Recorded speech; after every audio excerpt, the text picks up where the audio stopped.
Hi, excuse me. Are you Alex, the guest speaker for today? I saw your name on the poster near the library. Yes, I am. Good morning. You must be a student here, right? Yes, I am Sophia. Nice to meet you. I came early because I want a quiet place to read before class. Nice to meet you too, Sophia. This area is very calm in the morning. It is a good place to think and start the day well. That is true. I also wanted to ask you something before your talk begins. The topic today is about bad habits, and I really need help with that. I am glad you asked. Many people want to change, but they do not know where to start. What kind of bad habit are you trying to break? I waste too much time on my phone. I check messages, short videos, and social media again and again. Then I feel stressed because I finish my work late. That is a very common problem today. A bad habit often feels small, but it grows little by little. After some time, it starts to control your day. Yes, that is exactly how I feel. Sometimes I tell myself, only 5 minutes, but then 30 minutes are gone. It happens almost every evening after school. The first step is to see the habit clearly. You need to know when it happens, where it happens, and what feeling comes before it. A habit is often connected to time, place, or emotion. I think I understand. It usually happens when I feel tired or bored. After dinner, I sit on my bed and then I pick up my phone without thinking. That is a very useful thing to notice.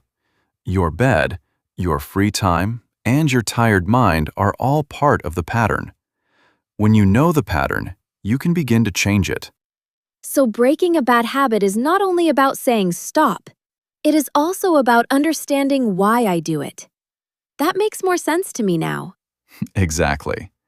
If you only fight the habit, the change may not last long. But if you understand the reason, you can build a better plan. What should I do after I find the reason? I want something simple because I get confused when advice is too difficult. I need steps that I can follow every day. Keep it simple. First, do not put your phone on the bed next to you. Second, choose one better action for that same time, like reading 2 pages or preparing your bag for tomorrow. That sounds easy enough. So I should not leave an empty space after removing the bad habit. I should put a better habit in that space. Yes, that is very important. Nature does not like empty space, and habits do not either. If you remove one action, another action will quickly take its place. I never thought about it like that. Maybe that is why I fail again and again. I try to stop the habit, but I do not choose a new action. You are learning fast. Let me give you a simple example.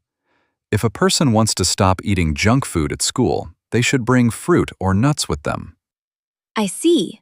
The new habit must be ready before the bad habit appears. If not, the old habit comes back because it is easier and faster. That is right. Good habits become stronger when they are easy to do. Bad habits become weaker when they are harder to do. So maybe I can put my phone in my desk drawer after dinner. I can also place a book on my bed before dinner so it is the first thing I see. Would that help? Yes, that would help a lot.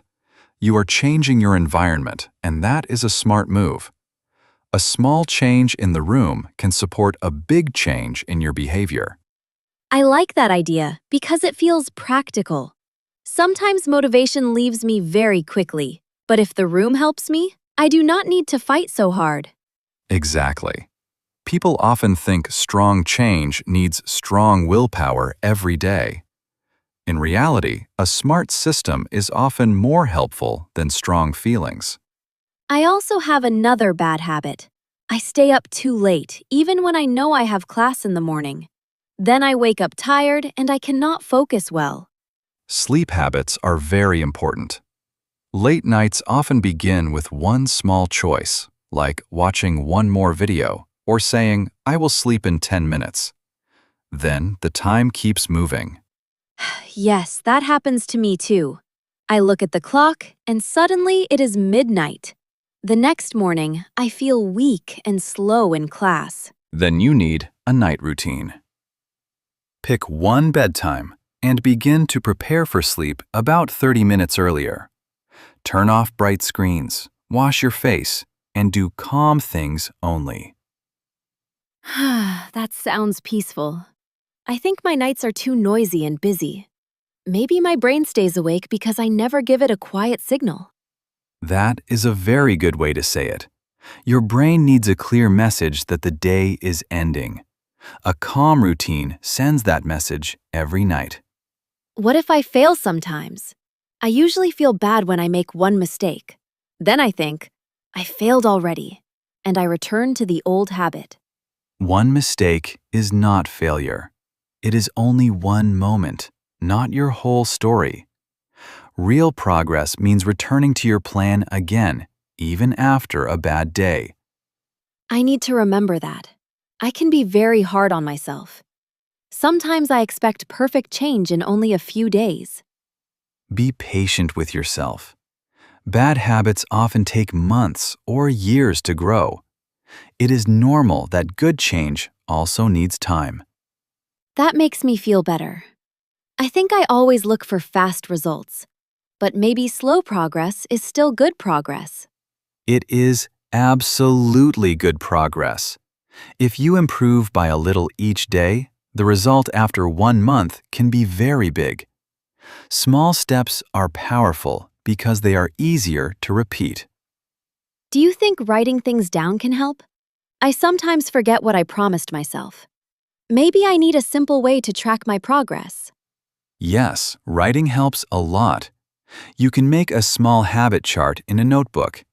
Each day, write one short line like phone in drawer or sleep by 11. I like that idea because it is clear and easy. I do not need a complicated app for that. A pen and a notebook are enough. That is perfect. Keep the system simple so you will use it. The best tool is not the most modern one. It is the one you actually follow. I am learning so much from this short talk. I thought breaking bad habits was only about being stronger. Now I see it is also about being wiser.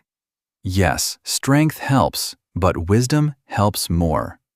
Notice the trigger, change the environment, choose a better habit, and be kind to yourself. Those 4 ideas can change many parts of life. Let me see if I can say it in my own words. First, I watch the pattern.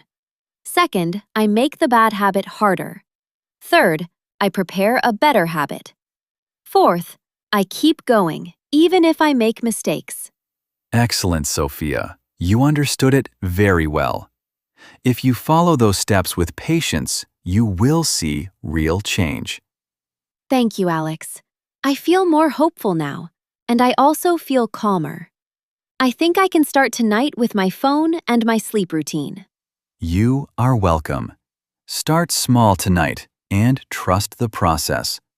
Good habits are like seeds. When you care for them every day, they grow into a better life.